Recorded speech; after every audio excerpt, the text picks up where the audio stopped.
Chères formatrices, chers formateurs, c'est avec plaisir que je vous accueille pour cette séance d'information sur la formation professionnelle dans la pharmacie. Avant de laisser la place à notre responsable du département formation, qui va aussi vous adresser quelques mots, permettez-moi de vous rappeler pourquoi PharmaSuisse est impliqué dans le domaine.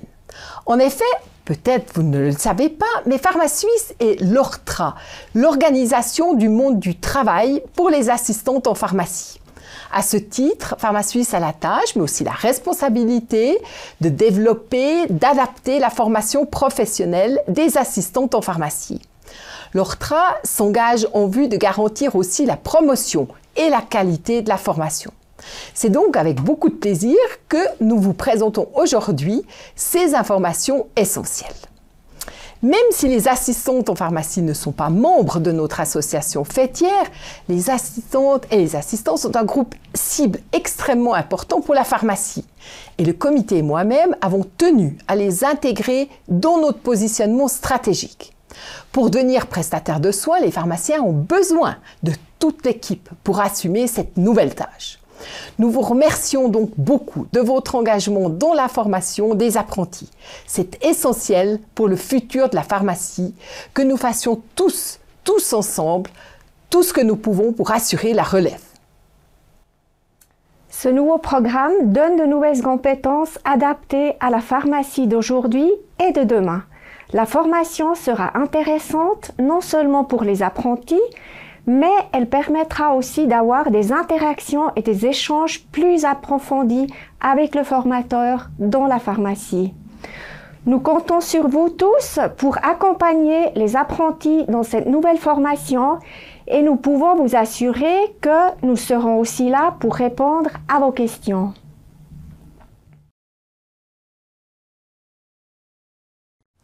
Je vous souhaite la bienvenue à la formation destinée aux entreprises formatrices. Ce film vous présente de nombreux aspects importants de la nouvelle formation d'assistante en pharmacie CFC et en tant que formateur et formatrice, il vous prépare à la formation en officine. Permettez-moi tout d'abord de vous expliquer rapidement ce qui a été fait ces derniers mois et années pour la nouvelle formation et ce qui est nécessaire à une révision totale. Dans la formation professionnelle initiale avec certificat fédéral de capacité CFC ou attestation fédérale de la formation professionnelle AFP, il existe pour chaque profession une commission suisse pour le développement de la profession et la qualité, la CSTPQ. Cette commission comprend des représentantes de PharmaSuisse en tant que l'organe responsable, mais aussi de la Confédération des cantons et du corps d'enseignants des écoles professionnelles. Comme l'indique le nom de la commission, ses membres s'assurent de la qualité et sont responsables du développement de la profession. Chaque commission est tenue de vérifier tous les 5 ans l'aptitude à l'emploi de jeunes diplômés ainsi que les contenus de la formation et ses aspects pédagogiques. Suite à cet examen effectué tous les 5 ans, la décision a été prise en 2018 de procéder à une révision totale. Dans le cadre d'ateliers de 2 jours auxquels ont participé environ 50 représentantes de différents groupes professionnels, c'est-à-dire assistantes de gestion en pharmacie, assistantes en pharmacie, droguistes et pharmaciens, venus des 4 coins de la Suisse, les besoins de base ont tout d'abord été recueillis et discutés. Sur la base des résultats de ces ateliers, le profil de qualification a été soumis à la Confédération et la révision totale a été approuvée officiellement. Pendant plusieurs mois, l'ordonnance sur la formation et le plan de formation ont été élaborés au sein d'un groupe de travail composé de représentantes de différents domaines de la formation, de l'officine, des cours intra-entreprises et l'école professionnelle, ainsi que des chaînes et des groupements. Il en a découlé des séances quotidiennes intensives qui ont mobilisé beaucoup d'énergie et où il a fallu faire preuve d'un grand esprit de compromis. Mais grâce aux nombreux débats et à la collaboration efficace, un plan de formation très réussi a vu le jour, qui constitue une bonne base pour les travaux complémentaires. Durant les mois qui ont suivi, la mise en œuvre sur les 3 lieux de formation a été entièrement revue dans des groupes de travail. Le nouveau concept pédagogique axé sur les compétences opérationnelles a systématiquement été pris en compte dans les travaux. En 2020, nous avons commencé par le plan d'études pour l'école professionnelle. Parallèlement, nous avons élaboré les documents pour l'entreprise avec Convink et plus tard les contenus pour les cours intra-entreprises. Finalement, nous avons encore élaboré le curriculum pour l'enseignement des langues étrangères. Ainsi, nous disposons actuellement de nombreux documents et supports sur notre site Internet. Dans la rubrique Profession et formation sur le site pharmasuisse.org, vous trouverez toutes les informations utiles sur la formation professionnelle initiale. Si vous cliquez sur Assistante en pharmacie CFC à partir de 2022, vous trouverez l'ensemble des documents importants relatifs à la formation des apprentis.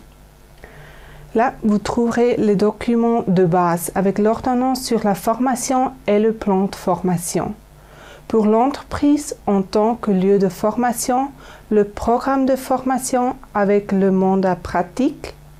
Pour les cours intra-entreprise, aussi le programme de formation. Pour le personnel d'enseignante à l'école professionnelle, un plan d'études détaillé avec la documentation pour les langues étrangères. Ou encore les informations relatives à la procédure de qualification.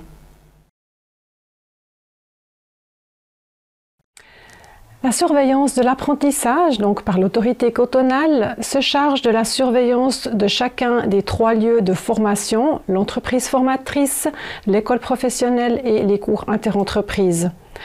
Par le conseil et l'accompagnement, cette autorité soutient également les parties prenantes du contrat d'apprentissage pendant la formation professionnelle initiale.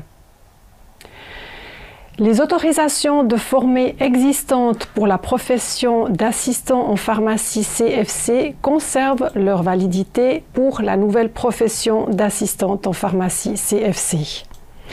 Si une entreprise formatrice ne parvient pas à couvrir tous les objectifs de formation, elle doit se manifester auprès du service compétent pour la formation professionnelle.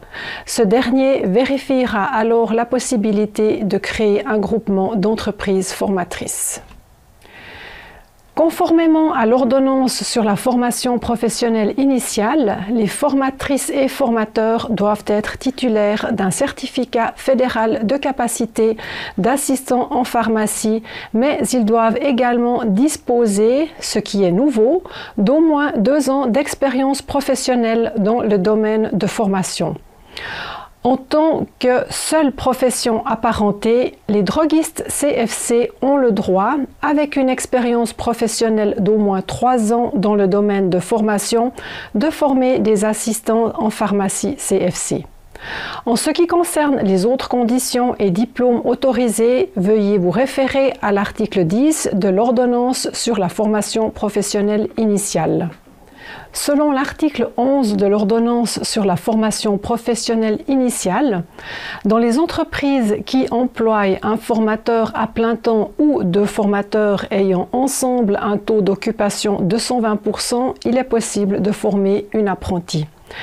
Pour chaque professionnel supplémentaire à plein temps ou pour 2 professionnels occupant un poste d'au moins 60% chacun, il est possible de prendre en formation une personne supplémentaire. Pour les entreprises ayant le droit de former une personne seulement, un 2e apprenti peut commencer sa formation dès que le premier commence sa dernière année de formation professionnelle initiale. Sont réputés professionnels les titulaires d'un certificat fédéral de capacité ou d'une qualification équivalente dans le domaine de la personne en formation. PharmaSuisse a défini des dérogations à l'interdiction d'effectuer des travaux dangereux qui ont été approuvés par le SECO. Autrement dit, les personnes en formation ont le droit d'effectuer à partir de 15 ans certains travaux qualifiés de dangereux. L'annexe 2 du plan de formation contient un aperçu des travaux concernés ainsi que du lieu de formation, de l'année d'apprentissage, du sujet sur lequel porte la formation et de la fréquence à laquelle la personne en formation doit être accompagnée pour exécuter ces travaux. L'entreprise formatrice assume systématiquement la responsabilité d'accompagner les personnes en formation et de garantir leur formation préalable avant d'effectuer des travaux dangereux. La sécurité au travail et la protection de la santé sont ancrées à l'article 5, alinéas 4 et 5 de l'ordonnance sur la formation. À l'article 12 relatif au dossier de formation, l'ordonnance sur la formation professionnelle initiale stipule ce qui suit. Pendant la formation à la pratique professionnelle, la personne en formation tient un dossier de formation. Les détails de sa réalisation seront donnés plus tard dans ce film. Au moins une fois par semestre, la formatrice contrôle et signe le dossier de formation et en discute avec la personne en formation.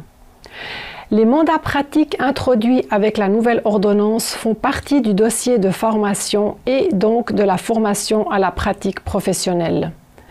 Dans l'entreprise, le formateur accorde suffisamment de temps à la personne en formation pour l'exécution et la documentation des mandats pratiques qu'elle contrôle par ailleurs. Le formateur veille à ce que la personne en formation exécute l'ensemble des mandats pratiques jusqu'à la fin de sa formation initiale. L'autorité cantonale est à tout moment habilitée à demander de consulter le dossier d'apprentissage et à vérifier les rapports de formation. À la fin de chaque semestre, la formatrice établit un rapport sur le niveau de la personne en formation. Les parties conviennent, si nécessaire, de mesures afin d'atteindre les objectifs de formation et définissent des délais. La formatrice contrôle l'efficacité des mesures et inscrit ses observations dans le rapport de formation suivant. Si les objectifs ne sont pas atteints ou que la réussite de la formation est compromise, la formatrice en informe par écrit les parties et l'autorité cantonale. Actuellement, les personnes en formation ont la responsabilité de se procurer à leurs frais les appareils électroniques conformes aux directives de l'école professionnelle ou de l'organisation des cours interentreprises. Une participation de la part de l'entreprise formatrice est possible, mais facultative. Vous pouvez définir la répartition des coûts pour les appareils électroniques des personnes en formation chez vous au point 6 de votre contrat d'apprentissage, formation scolaire et cours interentreprises. À partir de l'été 2022, un nouveau formulaire de contrat d'apprentissage sera disponible. Veuillez vous servir de ce nouveau formulaire pour les apprentissages débutants en 2023. Par le conseil et l'accompagnement, la surveillance de l'apprentissage soutient les parties au contrat d'apprentissage pendant la formation professionnelle initiale. Veuillez contacter l'autorité cantonale suffisamment tôt. Si vous avez des questions sur la formation, si la personne en formation n'atteint pas ses objectifs ou si le succès de la formation est compromis. Si un changement de formateur intervient, merci de nous le signaler aussi. Veuillez utiliser à cette fin le portail cantonal des entreprises formatrices s'il existe, car il vous permet de régler plus facilement vos tâches administratives.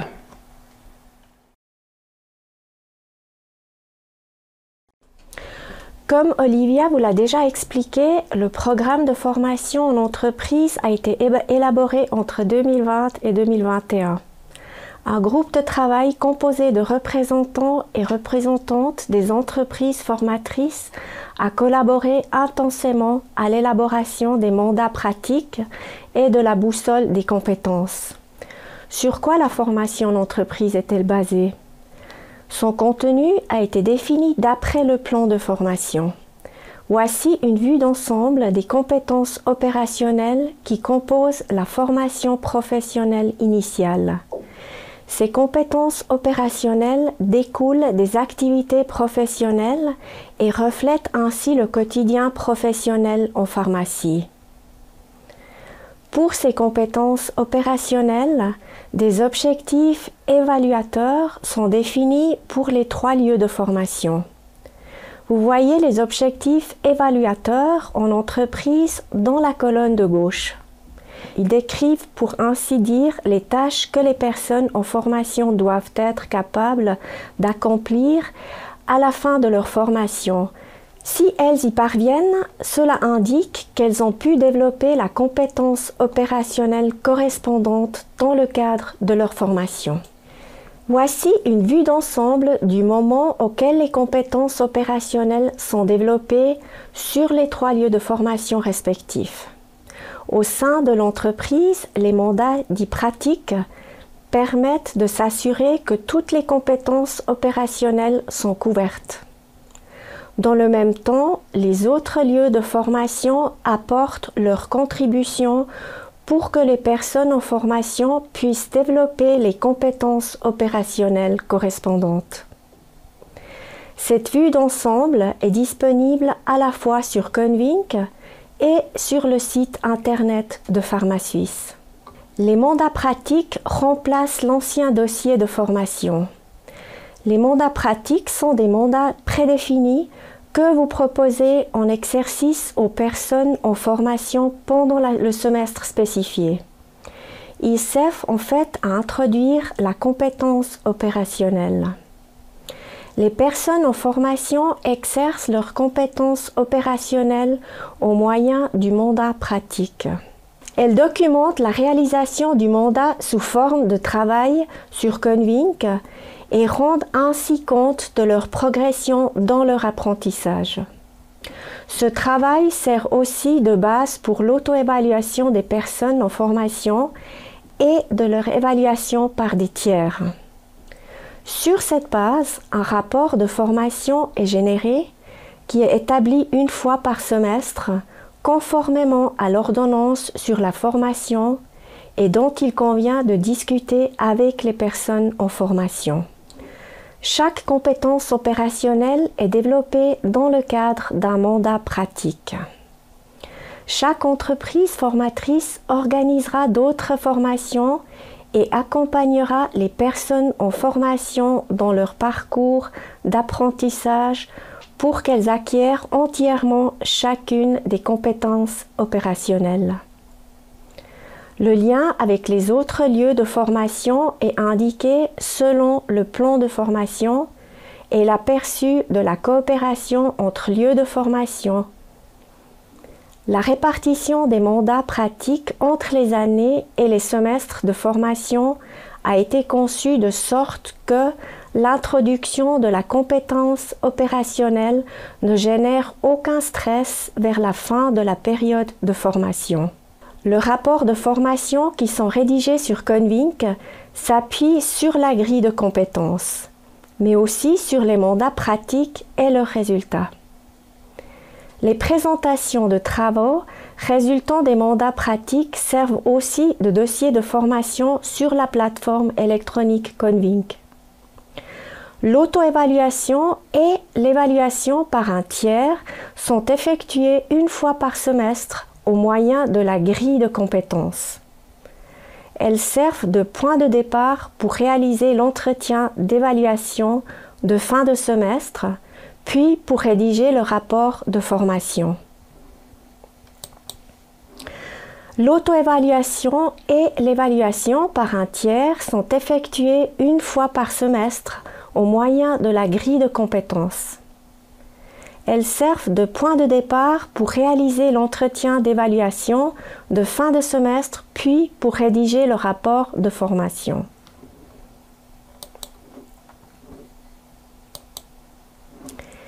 Les domaines de compétences opérationnelles A, P, D et E ne sont pas nouveaux pour vous. Vous les connaissez de l'ancienne formation.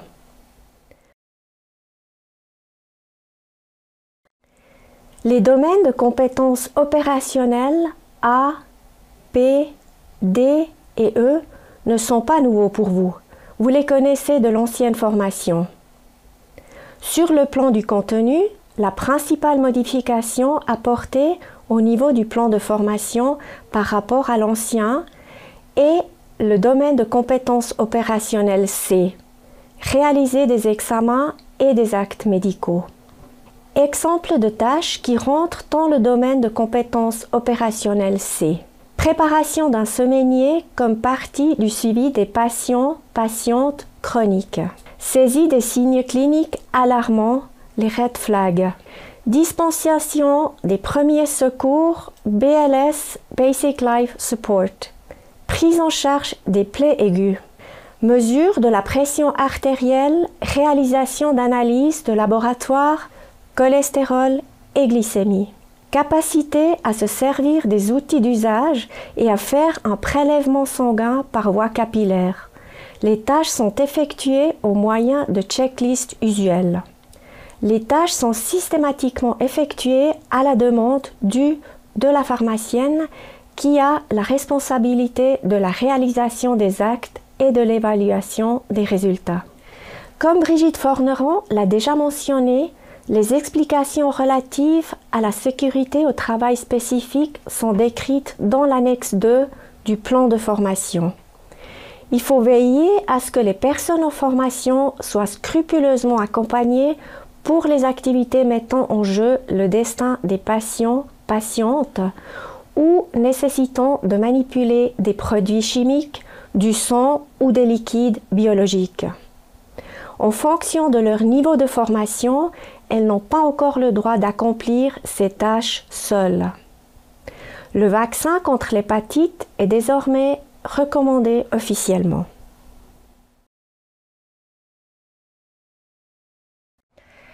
Convink est l'environnement d'apprentissage numérique qui aide les apprentis à planifier, organiser et documenter leur processus de formation. Les formateurs et formatrices, ainsi que les intervenants et intervenantes CIE, reçoivent des outils de formation et des aides qui leur permettent de mettre en œuvre leur mandat de formation de façon ciblée. Aujourd'hui, 12 professions de branches très diverses ont opté pour Convink en tant que support de formation et à partir de l'été 2022, près de 15 000 personnes en formation utiliseront cet outil pour leur formation initiale. Convink est une entreprise suisse et toutes les données sont enregistrées dans un centre de calcul suisse. Concernant les informations concrètes sur la formation en entreprise, comme nous l'avons vu, les personnes en formation gèrent directement leur dossier de formation sur Convink. En tant que formateur ou formatrice, vous bénéficiez également d'un soutien technologique pour l'ensemble des activités de formation. Dans la zone inférieure grise de la figure, vous voyez la partie du développement des compétences. Non seulement vous vous chargez de la planification de la formation sur Convink, mais vous avez aussi accès à l'ensemble des mandats pratiques pour donner les instructions de mise en œuvre dans l'entreprise et finalement, vous pouvez, en guise de bilan, procéder à l'évaluation externe en remplissant la grille de compétences. Dans votre travail d'évaluation, vous êtes aidé par le fait que l'analyse de la grille des compétences et le dossier de formation en ligne constituent l'ossature de l'entretien de qualification. Le rapport de formation s'appuie sur le dossier de formation en ligne et peut être établi à l'aide d'un outil technologique. De plus, vous disposez de plusieurs aides pour vous acquitter de vos responsabilités en matière de formation. Ce qu'on appelle la boussole des compétences fait partie du dossier de formation en ligne. La boussole des compétences permet de planifier les échéances et de documenter les étapes de la formation en entreprise dont l'ensemble est structuré en fonction des compétences à acquérir. Elle est essentielle au développement ciblé des compétences. Dans cette boussole des compétences, vous pouvez également réaliser l'évaluation du développement des compétences des personnes en formation, comme nous allons le voir par la suite. Mais tout d'abord, intéressons-nous au développement des compétences. Dans la boussole des compétences, toutes les compétences du plan de formation sont représentées. Pour chaque compétence opérationnelle, il est possible de planifier et de documenter les étapes de développement. Les personnes en formation ont aussi la possibilité d'archiver ici les outils et les aides de mise en œuvre. Dans l'entretien de qualification, vous procédez avec la personne en formation à une évaluation du développement de chaque compétence opérationnelle. Dans la vue d'ensemble, vous pouvez voir d'un coup d'œil le nombre de mandats pratiques déjà traités et le nombre de mandats pratiques encore en suspens. Ainsi, en tant que formateur ou formatrice, vous avez à tout moment un aperçu actualisé de la situation. Comme nous l'avons déjà mentionné, chaque semestre, la personne en formation, comme le formateur ou la formatrice, procède à l'évaluation des compétences dans la grille des compétences. Pour cela, il suffit d'appuyer sur un bouton pour comparer l'auto-évaluation et l'évaluation externe. Cela offre un point de départ parfait pour effectuer un entretien de qualification commun sur un pied d'égalité. Voici maintenant un aperçu de Convink, l'environnement d'apprentissage pour la formation initiale d'assistants et assistantes en pharmacie.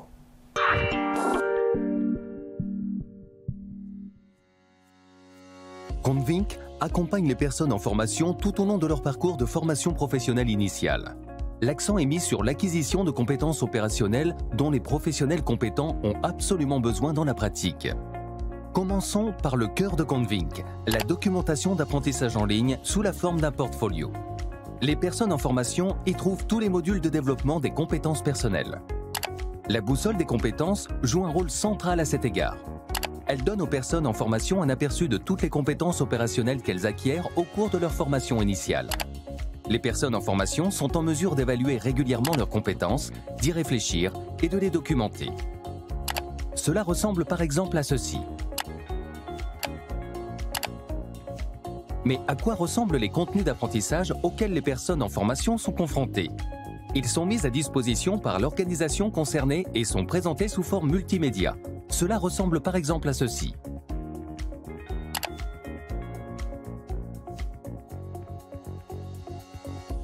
Ou à cela. Parce que sinon, on peut avoir vraiment une semaine de battement, c'est pas... Ou à cela. Pour terminer, encore un mot sur le dashboard. Le dashboard est le centre de navigation sur Convink.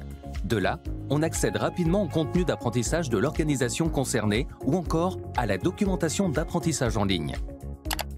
La Combox informe tous les utilisateurs et utilisatrices des nouveaux événements, par exemple lorsqu'il y a du nouveau dans l'organisation concernée.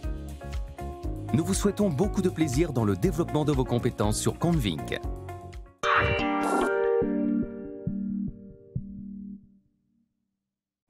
Afin que vous puissiez bénéficier en tant que formateur ou formatrice ou en tant que personne en formation d'un soutien optimal, plusieurs outils sont mis à votre disposition pour utiliser Convink.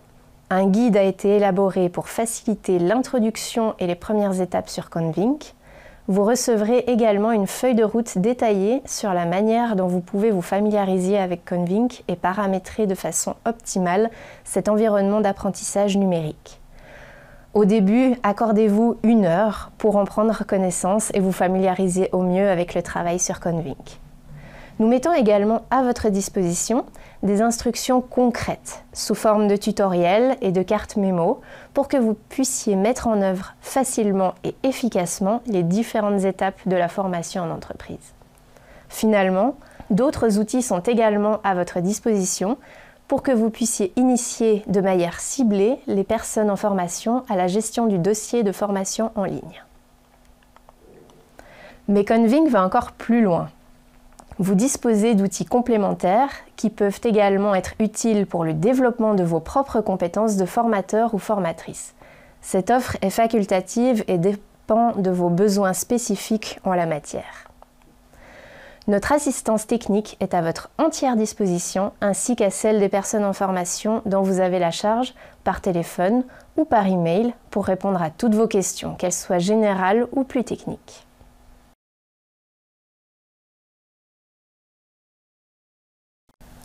La licence de Convink comprend toujours un accès pour l'apprenti et pour le formateur. Le prix de la licence est 195 francs et l'accès est valable pour toute la durée de l'apprentissage, soit 3 ans. En cas d'interruption de l'apprentissage, il n'y a pas de remboursement et en cas de prolongation de l'apprentissage, il n'y a pas de frais supplémentaires pour l'entreprise formatrice. La commande des licences s'effectue via le webshop de PharmaSuisse. Les personnes autorisées dans l'entreprise formatrice peuvent passer commande jusqu'à la mi-août et l'accès sera envoyé directement par Convink par email à la fin du mois d'août. Vous trouverez les informations nécessaires à partir de juillet 2022 sur notre site web.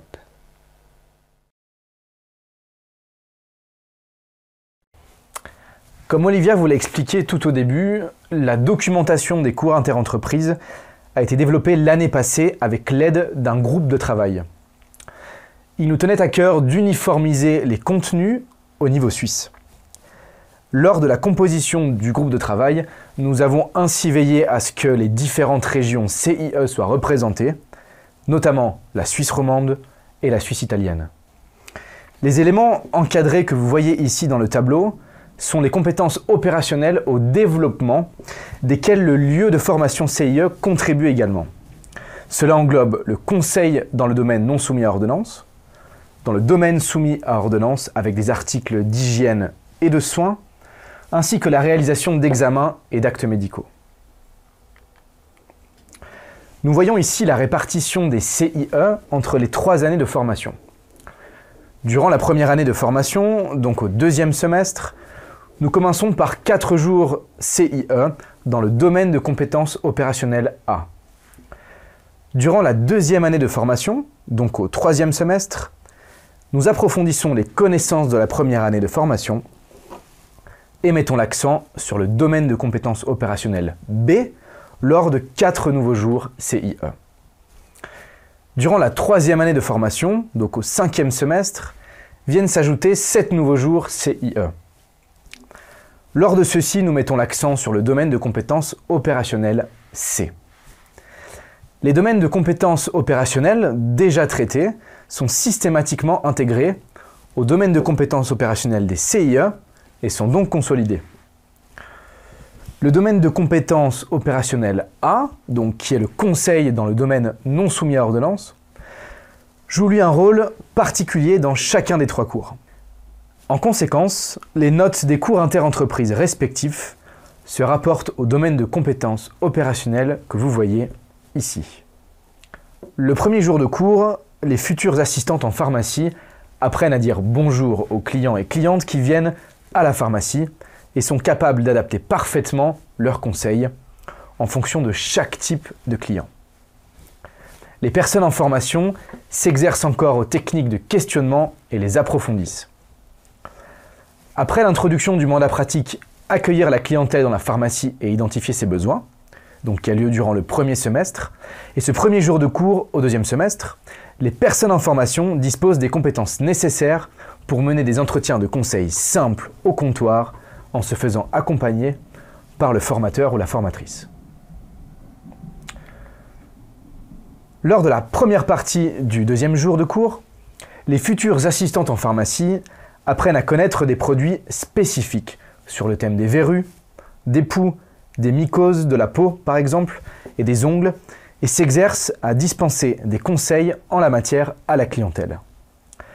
La deuxième partie de ce 2e jour comporte, selon le même principe, un apprentissage et des exercices sur le thème de la prévention du tabagisme. Le 3e jour de cours, quant à lui, met l'accent sur le conseil en matière de promotion de la santé et la prévention des maladies. Les personnes en formation se familiarisent avec les produits et le conseil en matière de dermocosmétiques pour se protéger du soleil et en cas de voyage. Le 4e jour, les personnes en formation ont un premier aperçu de la gestion des réclamations et s'exercent au moyen de cas concrets. Dans la 2e moitié de ce jour de cours, les personnes en formation acquièrent des connaissances sur les produits en lien avec le thème de l'alimentation et s'exerce à dispenser des conseils en la matière. Par exemple, surpoids pour les sportifs, alimentation végétarienne et végane. Le premier jour CIE est consacré aux dispositifs d'aide à la marche et aux différents modèles de tire-lait. Les personnes en formation apprennent à donner des instructions sur ces articles avec professionnalisme, ainsi qu'à dispenser des conseils à leur sujet et à les délivrer. Elles se penchent aussi sur les contrats de location correspondants et sur les modalités de facturation. En ce qui concerne les chambres d'inhalation, du matériel de démonstration est disponible comme des aérosols doseurs et des appareils de la marque Discus, Handyhaler, Turbuhaler, etc.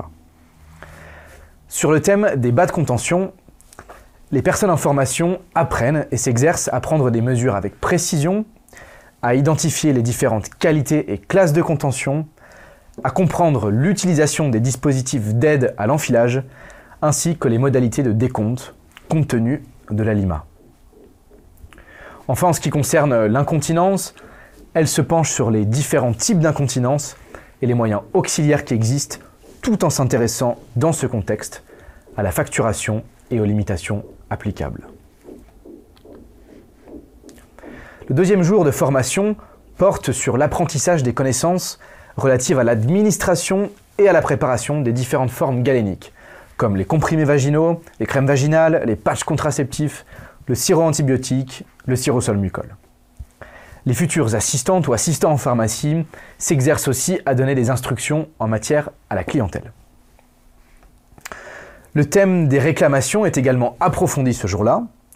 Au moyen d'exemples de cas, des objections et des réclamations sont examinées, puis des variantes de solutions correspondantes sont élaborées.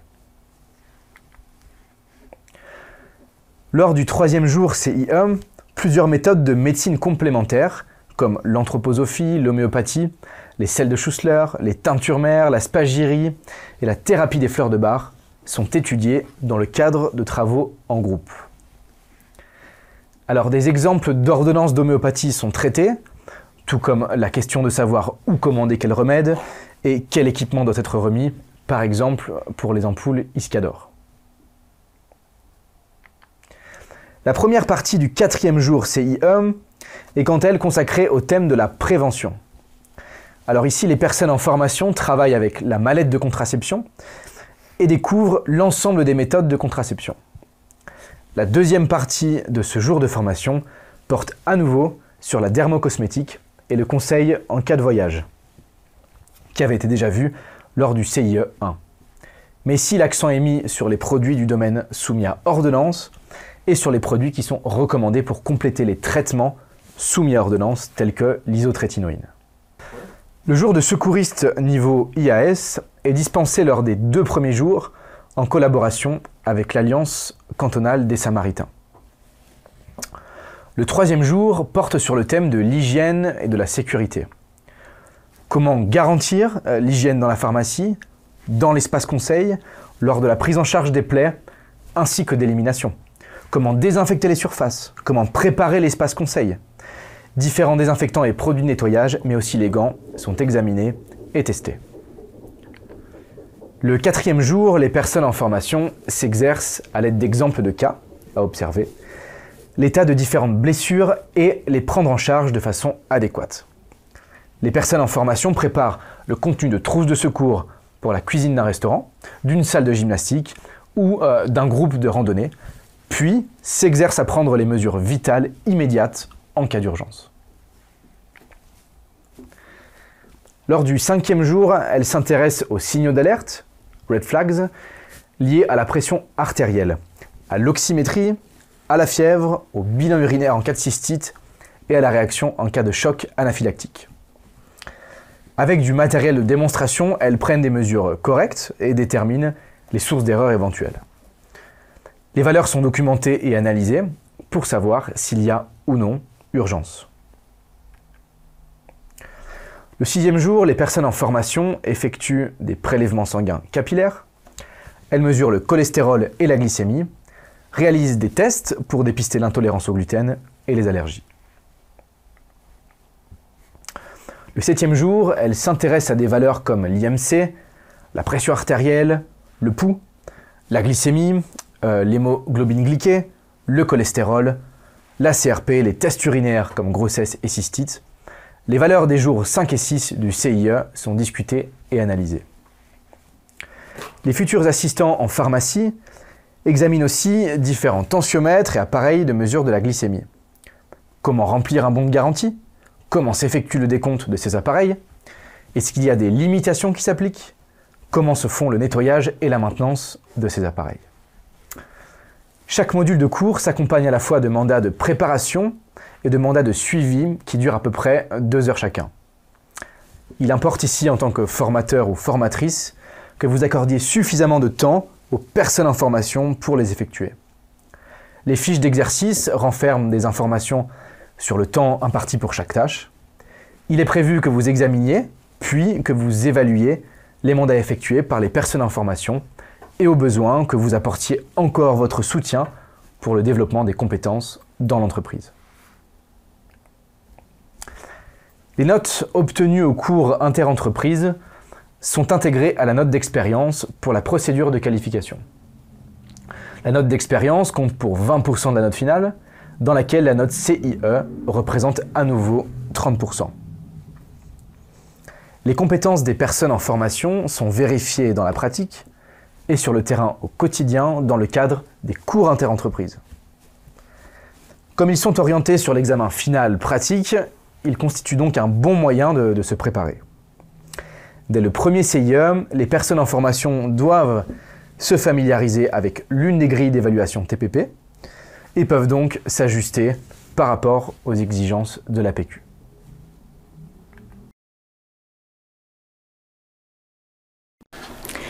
Dans cette vidéo, vous avez entendu à plusieurs reprises les expressions compétences opérationnelles et orientation vers les compétences opérationnelles.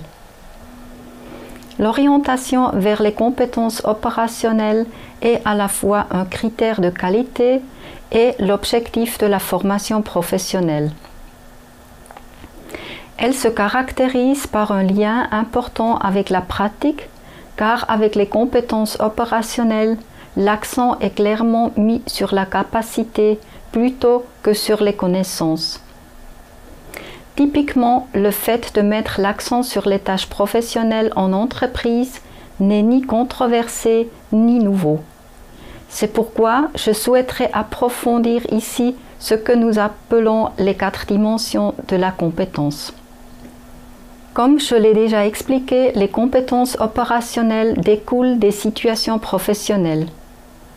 L'objectif de la compétence opérationnelle est de pouvoir agir avec compétence dans une situation professionnelle. Cette compétence pouvant être déployée dans une situation peut comporter 4 dimensions. Compétence professionnelle, donc l'exécution correcte d'une tâche d'un point de vue professionnel. Compétence méthodologique, le comment de l'exécution d'une tâche, autrement dit, la professionnelle procède-t-elle de manière réfléchie et avec soin. Compétence personnelle concerne aussi le comment de l'exécution, mais moins par rapport à l'action elle-même et plutôt par rapport aux attitudes personnelles comme la motivation ou la capacité à réfléchir à ses actes. Et enfin, les compétences sociales, le comportement avec la clientèle ou au sein de l'équipe. Pour permettre l'acquisition de ces dimensions liées aux compétences, vous devez transmettre aux personnes en formation dans l'entreprise les aptitudes, les connaissances professionnelles nécessaires et leur apprendre les conduites à adopter. Il suffit de jeter un coup d'œil sur les offres d'emploi pour se rendre compte que les connaissances professionnelles ne sont pas les seules à être importantes dans la vie professionnelle. Dans les 2 cas, les compétences méthodologiques, personnelles et sociales représentent plus de la moitié des compétences recherchées. Vous le voyez, les exigences dans le monde professionnel vont bien au-delà des simples compétences professionnelles. Un coup d'œil sur les offres d'emploi permet de se rendre compte que la professionnelle, en plus de son CFC et de son expérience professionnelle, doit faire preuve de sens de l'initiative, de flexibilité, de réceptivité, d'ouverture à la nouveauté et avoir d'autres compétences personnelles. Dans les interactions sociales, elle doit en outre avoir l'empathie et l'esprit d'équipe. Pour compléter l'ensemble, des compétences méthodologiques sont également requises, tout comme la capacité à travailler de façon autonome et l'esprit d'analyse et de synthèse. Une fois que l'assistante en pharmacie, après avoir suivi cette formation professionnelle initiale, est confrontée à ces exigences, la possibilité doit lui être offerte de développer ses compétences pendant la formation. Comme nous l'avons dit, cela fait partie de votre rôle de formateur de soutenir et d'accompagner les personnes en formation dans leur développement de toutes les dimensions liées à chaque compétence. Vous pouvez partiellement déduire quelle dimension est concernée et comment à partir des objectifs évaluateurs du plan de formation. Souvent, vous vous servez pour cela de votre expérience de formateur ou formatrice. Vous savez ce qui manque encore aux personnes en formation pour devenir des professionnels compétents et tout au long de leur formation, vous les aidez ainsi à développer ces compétences. La procédure de qualification comporte 4 parties. Elle se compose d'une part d'un examen final pratique et d'une épreuve écrite. Il y a aussi la note de culture générale qui se compose d'une note d'expérience, d'un travail d'approfondissement et d'un examen final. Comme Benjamin Mouchet vous l'a déjà dit, la note d'expérience qui se compose des notes semestrielles de l'école professionnelle et des validations de compétences des cours intra-entreprises fait également partie de la procédure de qualification. La nouveauté réside dans le fait que l'évaluation en entreprise ne fait plus partie de la note d'expérience. L'évaluation des connaissances en langue étrangère est intégrée aux notes semestrielles de l'école professionnelle. Ces connaissances ne sont pas évaluées séparément lors d'un examen final. L'examen pratique continue d'être réalisé en tant que travail pratique prescrit, TPP. Les jeux de rôle tels qu'ils existaient jusqu'à présent en tant que partie de la procédure de qualification restent inchangés. Il s'agit de simulations de situations tirées de la pharmacie.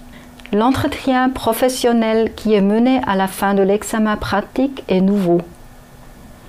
L'entretien professionnel fait référence à un entretien entre 2 professionnels et pas à une série de questions et de réponses.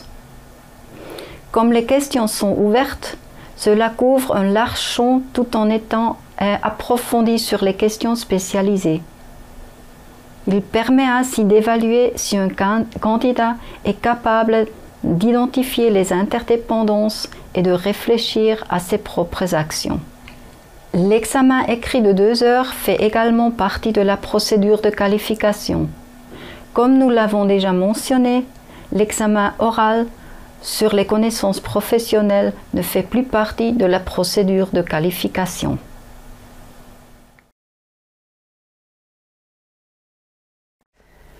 Nous vous remercions de votre attention et de votre engagement pour les futures assistantes en pharmacie CFC.